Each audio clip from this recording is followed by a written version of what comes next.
How many brothers and sisters have you got? So I've got 3. What a smile! I know why you're smiling. We had this conversation earlier on.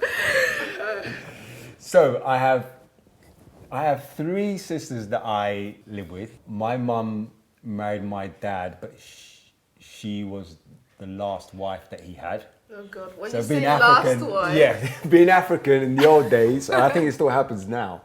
In the old days, he had 3 or 4 previous marriages. So I think roughly there might be no. But listen, in those days it was I don't normal. think it's just those days though. I think it is very current. I live in Senegal, and trust me, they're like, it's like official. They're like, oh, this is my number 1, this is my number 2. But I don't think he had a number 1 or number 2, number 3. I think he just had one wife and then divorced, and another wife and divorced. I think I'm not 100% sure because I'm not really close with my other siblings. There's about 15 or 16 of them. And yeah, so I don't know. 16, so I don't know. Hey, don't look at me like it was my fault. I'm just saying. It's not just saying. It's not my fault. So you're Ghanaian, you've got that blood inside of you. Yeah, well. As a kid, did you think of yourself as being good looking? No. You didn't? Never did, no. Wasn't interested in, didn't think about my looks, wasn't interested in that. And I didn't really get female attention. So did you not get female attention? I was a skinny guy who was shy, and I didn't get any female attention. Most male models, don't grow up thinking, oh, I want to be a model one day. No way. I wouldn't even think about it. It's not something that I would be in my. If you had said to me I was going to be a model when I was younger, I'd laughed in your face. So let's go back to like the very beginning. So this is what I've heard, that you actually came to the UK as a political refugee. I just remember I think I was like 6, 7 years old. The driver came to the school, Mum was in the car, and it was literally, get in the car now, we're leaving right now. Just get in the car, and I was thinking, what's going on? I jumped in the car, obviously, picked up my other sisters, and we drove to the airport. Didn't have any luggage. Straight away from school, straight to the airport. Had no luggage, had no clothes, nothing like that. Literally jumped on a plane. I just thought it was just some sort of fun sort of trip. Little did I know that we were leaving our beloved house and our lifestyle kind of forever. Do you remember your parents' reaction? Did they seem worried? Yeah, looking back on it now that I'm older, reflecting on it, they were really scared. Really? But then I was, 7 years old. I had no idea. I just thought it was some sort of fun trip. I had no idea how scared they were. Even just, waiting for the plane to take off, trying to relive that. And I've seen the fear on my mum's face. I thought she was scared of the plane going up in the sky, but she was scared that the plane wasn't going to take off and people on board the plane and grab us. And then what, kill you? Who knows? How different was the new life compared to the old life? Well, that's so being in Ghana, we were we went to Ghana International School, which was is the best school in Ghana. So all the top diplomats and old businessmen, they sent their kids there. Everybody had drivers, you had your cooks and everything else. Oh, you got used to the good life, yeah. And then coming to London, we had a 2-bedroom flat with so me and my 3 sisters and obviously mum and dad, and living in some 12-story flat with hardly any clothes, having to start again, going to a school I didn't know people at, so it was weird. It was really weird, having to adapt, and back then there weren't many Africans in the country, so I had the accent and everything else, and people, they were making fun out of me and stuff like that. It was fine, but it was hard to try and adapt. But being young, I was resilient. Looking back on it, if I was older, it would have been difficult. It might have actually even been harder for your parent, for your mum, for example, who might have lived a different life out there and then has to come back to London and and take care of all these kids and in a smaller flat and with less help. Exactly. So then she wasn't used to working. She had everyone doing things for her, and all of a sudden, now she was having to find 2 or 3 jobs to try and, help sustain the family lifestyle, just to pay the bills in a 2-bedroom flat. You've become so big in your field in this industry that do you feel like you might have lost touch with that little boy that came when he was 7 years old? Nah, not at all. Not at all. That will always be my grounding. I just that experience, again, being that person in Ghana and then coming here and having nothing, and then having this job that I have now and earning the amount of money that I've earned and had the success, I feel like all of that has made me who I am and kept me very grounded, like 100% grounded. So I'm happy that it happened, and I will never lose touch of all those things. And I actually have no regrets because I'm comfortable where I am now. Tell me, how did you get scouted? So I was working at Waitrose, Finchley Road, and I was working on the meat and fish counter. So I had the whites, Really? the white overall, the white hat. And this woman came along and she said, "Oh, excuse me, have you thought about taking up modelling?" And I was like, "No, what's that?" She's like, modelling, here, listen, here's my card. Take a few holiday snaps of yourself, take it to this agency, tell them I sent you. I said, all right, fine, fair enough. So I think a couple of days later went by, I went to this agency, went in there and I said, oh, this lady sent me, showed them a card, and they went, oh, sit down here. Looked at my pictures, they went away, came back and they went, sorry, you're not editorial enough. So I went back home. Roll forward 6 months later, I was back at Waitrose, still working on my part-time job. This guy in the meat and fish counter. Probably smelling. Probably. And this guy comes in and he's like, oh, have you thought about taking up modelling? I was like, oh, here we go again. He's like, no, here's my card. Please think about it. And I thought, I'm not going to bother. Left it. So I then graduated from university and I started being a call-out engineer. And I was fixing computers for the next sort of 3 or 4 months. But that was hard work. It was really hard work. And one day I just thought, let me just call this guy up and see what. Let me just call it. This is. I can't. I'll give it a try. I'll give it a try. So I literally called him up and he's like, yeah, just come down to the office. Got an in-house photographer. We'll take some pictures and we'll go to an agency. All of a sudden we're going up the stairs and I thought, wait, I've been to this agency before and they turned me away at the front door. Went upstairs, got to reception. The same guy was there. He didn't recognise me. Bypassed him, went straight to the back room. Saw the owner and she was like, yeah, we'll take him. And I was like, what? You're like, is it like 6 months ago, 8 months ago, I didn't even get through the front door. Yeah. And literally this woman, Tandy, her name was, love Tandy Anderson. She's like, yeah, we'll take him, he's gonna work. And that was it. That was it. I got signed up and started working. This goes to show you, sometimes it's just luck and somebody's perception of what is good looking and somebody else's perception. So I was just really lucky to have that. I'm sure everyone would agree that you're everyone's perception of good looking. Thank you. Well, you know what? For the first 6 months after that, after signing up with them, I didn't really work that much. So I was still fixing computers and moonlighting. But then I kept taking time off because work started building up. And I got called into my computer's manager's office and he said, Richard, you're taking all this time off with your bad back. I was like, yeah. And he pulled out a magazine. Oh, you want the magazine? Who's this? And I went, oh, no. Did I not tell you that I had a twin? Yeah. I can imagine working, as a computer guy and then traveling the world, being a model.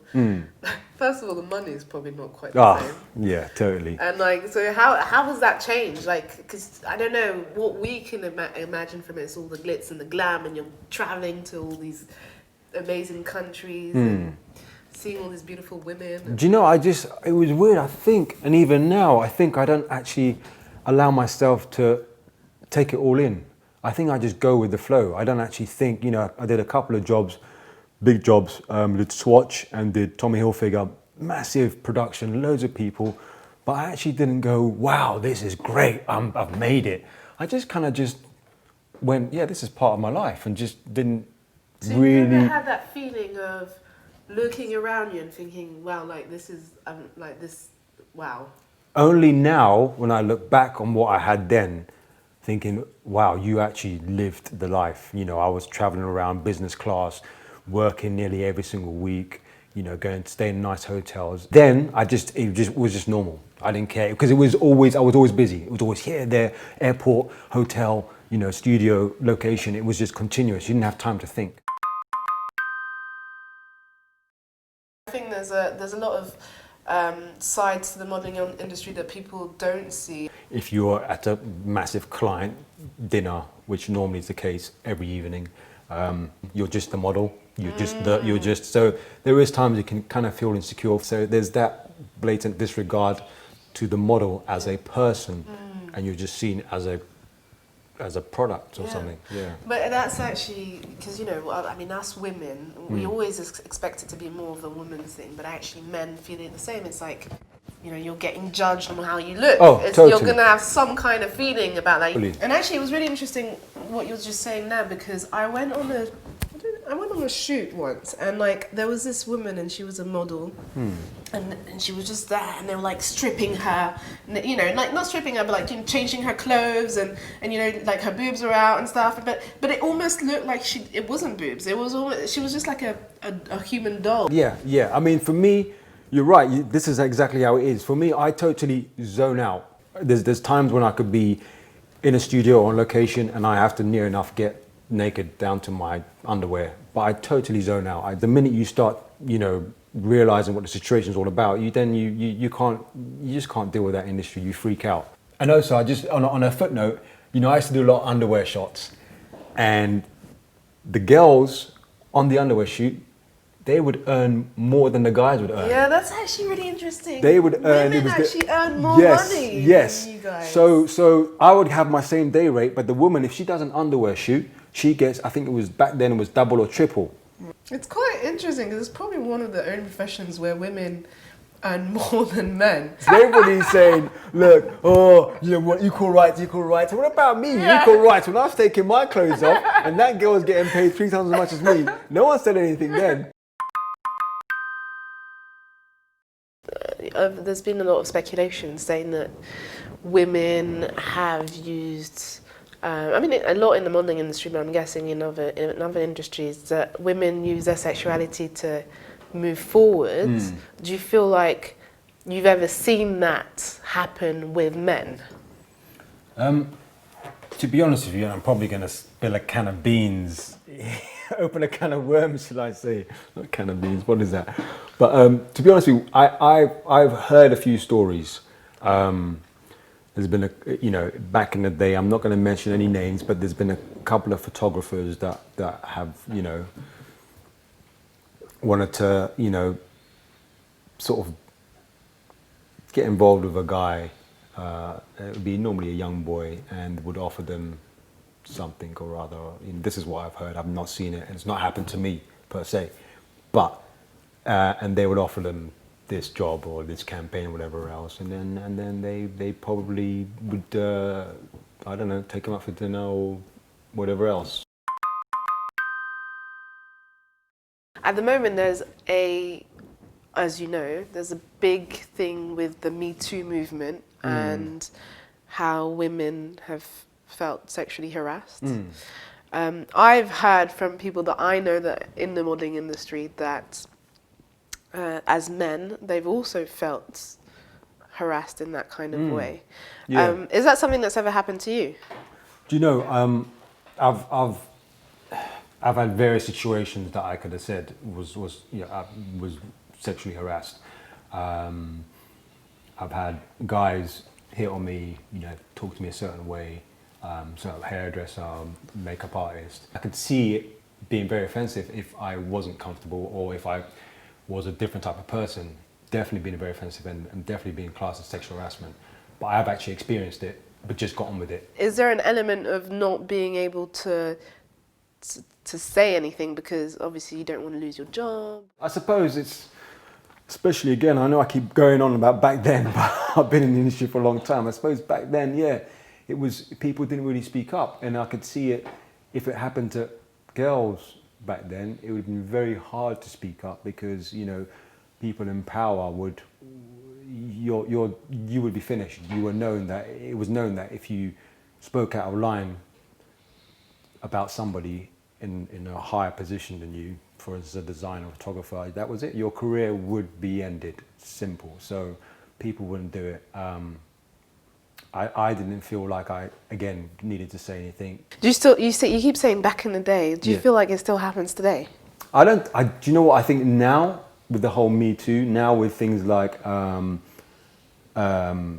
Weinstein, all that kind of, exposure, I think now people have been empowered, whereas a male or female been empowered to go, actually, no, this is wrong. If they feel like they've been threatened or feel like they've been sexually targeted, then this is wrong. They can say it, and people will believe them. There is a movement behind them. There is, there's enough sort of interest to help and support people back then. And do you think that as a male model, you'd be less inclined to say anything if it did happen? Yeah, totally. I think as a male model, it's, you would. Don't ask me. I don't know why. Is it because people expect men to be strong and just deal with it? Maybe that's what it is. But yeah, I think you'd be less likely to say something if it happened. When you first got into the industry, what was it like being a black model? For me personally, it was great because I was the only one of maybe 2 or 3 in the industry. So it meant more work. It meant I didn't have competition. Then the market was smaller for black people, I think, then as well. There wasn't much especially in this country, a bigger market. So could you see that as racism? I don't know. It was that's just how the market was. In America, the market was bigger. There's more African Americans. So the market was bigger. They would do it, like I said, there were 2 or 3 guys. One of them was Tyson Beckford, but he was locked down with Ralph Polo. So everyone knew those guys, and I was one of them. So I didn't complain. Obviously, I think your mum's mixed race. Yeah, my mum's mixed race. So you kind of have that mixed kind of look. Do you feel like you have to water down your blackness to fit into this industry? Do you know, it's a tough one because there were a couple of iconic black models, Alec Weck being one of them, that were African, through and through, not mixed, really strong features, and they worked really hard. They worked like they were supermodels. There wasn't as much as there are now. I feel like there's a lot more black people in the industry, and again, there's a lot more. The market's bigger for them, so there's more work for them. But then, there could have been more. There could have been more. But and actually, now that you've been, how do you feel like it's changed now? Well, there's more competition now. You're like, God damn it, they're taking all my jobs. There's more competition. There's totally more competition, but there's more exposure for everybody. For me personally, I think it's a good thing because it means if there's more competition, the market becomes bigger, and there should be more work as well. The minute you start to focus on other models and getting jealous, you're out the game. Because your insecurities will kill you. You're not comfortable in yourself. So I've never been that person. I'm always happy for other people in my category to do better. That's it. If I can get a job, great. If they can get the job, great. Don't focus on them, just focus on you. This show's called Joy of Heroes. Who was your hero growing up, and do you have a hero today? I've never really been affected by celebrity status and celebrities as such. But my role model now, and this is going to sound really weird, my role model is my best friend. Because, he's like me, he's a father, he's got 3 beautiful kids, he's with his wife, we went to university together, he's got a great job, and he just manages just to keep everything together. And what's his name? Henry Danio.